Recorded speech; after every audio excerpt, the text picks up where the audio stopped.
Have you ever read the Bible and had difficulty figuring out what the Bible verse was actually saying? The Sunday School Bible, SSB translation, gives you the answer you are looking for. The SSB gives you more than just a footnote.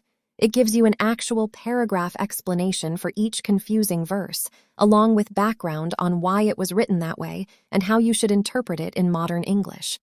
For example, in Genesis chapter 5, verse 32, the King James Version, KJV, and the Masoretic Text lists Noah's sons as Shem, Ham, and Japheth.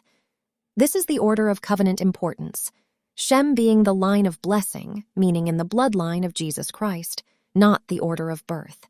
The birth order is established by later verses. Genesis chapter 5, verse 32 says Noah's first son was born when Noah was 500 years old. Genesis chapter 7, verse 6 dates the flood to Noah's 600th year. And Genesis 11, verse 10 says Shem was 100 years old 2 years after the flood, placing Shem's birth at about Noah's 502nd year, so Shem was not the firstborn. Genesis 9, verse 24 calls Ham the youngest son, and Genesis 10, verse 21 calls Japheth the elder brother. Genesis 10, verses 2 through 31, and 1 Chronicles chapter 1, verses 5 through 23, likewise lists Japheth's descendants first, then Ham's, then Shem's. Therefore, the birth order is Japheth, oldest, then Shem, then Ham, youngest.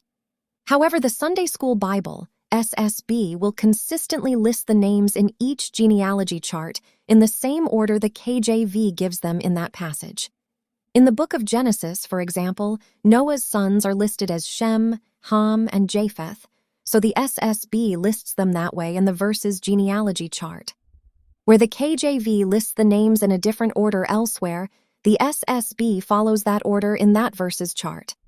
The SSB highlights via bold purple text individuals in every book of the Bible who are in the bloodline of Jesus Christ.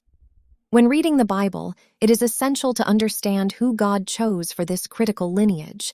The SSB incorporates this purple highlighted feature to help readers gain a deeper understanding of God's Word, enhancing the reader's knowledge, understanding, and wisdom as they read is the focus of the SSB.